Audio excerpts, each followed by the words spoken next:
ერთი გარდაცვლილი და რამდენიმე დაშავებული სამხედრო შემთხვევა დედოფლის წყაროს სიღნაღით თბილისის დამაკავშირებელ ავტომაგისტრალზე მოხდა. თავდაცვის სამინისტროს ინფორმაციით კამაზის მარკის სამხედრო ავტომობილი სავალი ნაწილიდან გადავარდა, სადაც 37 სამხედრო მოსამსახურე იმყოფებოდა. უწყების ინფორმაციით ჯარების ლოჯისტიკური უზრუნველყოფის სარდლობის საბრძოლო მასალებისა და სამხედრო ტექნიკური ქონების ბაზის შენახვის სამხედრო მოსამსახურეები დედოფლის წყაროდან ოსიაურისკენ გადაადგილდებოდნენ. ავტოსაგზაო შემთხვევის შედეგად დაშავებული სამხედრო მოსამსახურეები დედოფლის წყაროსა და წნორის საავადმყოფოებში გადაიყვანეს. დაშავებული 27 პაციენტიდან 5 თბილისის სხვადასხვა სამედიცინო დაწესებულებებში გადმოყავთ. მათ მრავლობითი ტრავმები აღენიშნებათ. გენო სიყმაშვილი ჩაგვერთვება ბოლო ინფორმაციით ინგოროყვას კლინიკის მიმდებარე ტერიტორიიდან. გენო, მოგესალმები და გისმენთ. დაშავებული სამხედროები ჯერჯერობით ინგოროყვას ცენტრში არ მოუყვანია, თუმცა აქ უკვე მათ წუთი-წუთზე ელოდებიან, მობილიზებული არიან ასევე მათ დასახვედრად სამედიცინო ბრიგადები, როგორც ცნობილია, დედოფლის წყაროდან კატასტროფის მანქანას, ასევე ესკორტი აცილებს მათ უფრო სწრაფად აქ ჩამოსაყვანად, თუმცა როგორც გითხარით, ჯერჯერობით არ არიან მოყვანილები. შემთხვევა დაახლოებით 5 საათზე მოხდა. დღეს სამხედრო კამაზის მარკის სამხედრო ავტომობილი სავალი ნაწილიდან გადავარდა, რომელშიც 37 სამხედრო იმყოფებოდა და სწორედ მათგან არის 5 მძიმედ დაშავებული, რომლებიც დღეს თბილისში ჩამოჰყავთ. რამდენიმე მათგან სწორედ ინგოროყვას ცენტრში მოიყვანენ, თუმცა დანარჩენებს ტრავმის სიმძიმის მიხედვით სხვადასხვა კლინიკებში გადაანაწილებენ. ამასთან დაკავშირებით დღეს ჯანდაცვისა და თავდაცვის სამინისტროებმა სპეციალური განცხადებაც გაავრცელეს.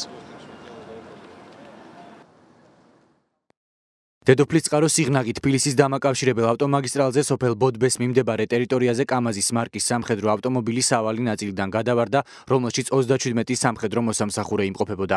ჯარების ლოგისტიკური უზრუნველყოფის სარდლობის საბრძოლო მასალებისა და სამხედრო ტექნიკური ქონების ბაზის შენახვის სამხედრო მოსამსახურეები დედოფლის წყაროდან ოსიაურისკენ გადაადგილდებოდნენ. ავტოსაგზაო შემთხვევის შედეგად გარდაიცვალა ერთი სამხედრო მოსამსახურე. დაშავებული სამხედრო მოსამსახურეები დედოფლის წყაროსა და წნორის საავადმყოფოებში გადაიყვანეს. 5 შედარებით მძიმედ დაშავებული სამხედრო მოსამსახურე კი თბილისში დაზიანებების მიხედვით პროფილურ საავადმყოფოებში გაივლის მკურნალობის კურსს. მათ სიცოცხლეს საფრთხე არ ემუქრება მომხდართან დაკავშირებით დაწყებულია გამოძიება. შემთხვევის ადგილზე გასულია სამხედრო პოლიციის საგამოძიებო ჯგუფი და სამსახურეობრივ შემოწმებას აწარმოებს თავდაცვის სამინისტროს გენერალური ინსპექცია. გამოძიება დაწყებულია სისხლის სამართლის კოდექსის 276 მუხლის მეხუთე ნაწილით. 27 პაციენტიდან 5 თბილისის სხვადასხვა სამედიცინო დაწესებულებაში ჰოსპიტალიზაციას საჭიროებს. მათ მრავლობითი ტრავმები აღენიშნებათ. სტაბილურია წნორის კლინიკაში განთავსებული 8 პაციენტის მდგომარეობა. მათ შესაბამისი მკურნალობა ადგილზე უტარდებათ და თბილისში გადმოყვანას არ საჭიროებენ. როგორც უკვე გითხარით, შემთხვევა დედოფლის წყაროში დაახლოებით 5 საათზე მოხდა, თუმცა ამ დრომდე უცნობია, რამ გამოიწვია ავტოსაგზაო შემთხვევა. ერთ-ერთი რაც გავრცელდა ინფორმაცია არის იმასთან დაკავშირებით, რომ მცხოვრებმა ვერ დაიმორჩილა საჭირდა სავალი ნაწილიდან გადავიდა ადგილზე, იმყოფებოდა თავდაცვის მინისტრის, უშუალოდ ჩავიდა შემთხვევის ადგილზე და ასევე დედოფლის წყაროს წნორში გადანაწილებულ სამხედროებიც ჰოსპიტალშივე მოინახულა. ის ახლა რამდენადაც ჩვენთვის ცნობილია, კატასტროფის მანქანასთან ერთად მოემგზავრება ინგოროყვას ცენტრში. მას არ გაუკეთებია მომხდართან დაკავშირებით განცხადება ამ დრომდე, თუმცა ადგილზე ასევე იმყოფებოდნენ გენერალური შტაბის უფროსის მოადგილე ვლადიმერ ჩაჩიბაია, რომელმაც განაცხადა, რომ როტაციის პრინციპით გადაადგილდებოდნენ სამხედროები და ისინი დედოფლის წყაროდან მიემართებოდნენ სხვა ბაზაზე.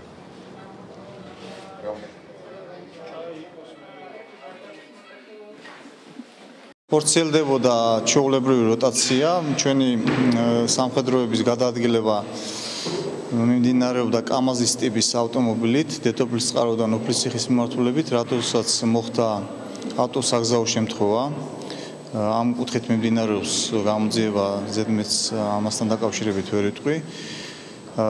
დღევანდელი ამ წუთის მონაცემებით ჩვენ გვყავს 27 სამხედრო მოსამსახურე დედოფლის წყაროში, მათ შორის 5 არის მძიმე მდგომარეობაში. დედოფლის წყაროში მოთავსებულია 28 ადამიანი, ანუ 28-დან 27 სამხედროა. სავარაუდოდ 5 პაციენტს გადავიყვანთ, მათ შორის 2 უკვე გადადის. ერთის ტრანსპორტირება განხორციელდება ინგოროყვაში, ერთის ტრავმატოლოგში. დანარჩენ სამთან დაკავშირებით მოგვიანებით გაცნობებთ, თუ სად გადავიყვანთ. რაც შეეხება წნორში მყოფ 8 პაციენტს, მათ არ საჭიროებს გადაყვანას.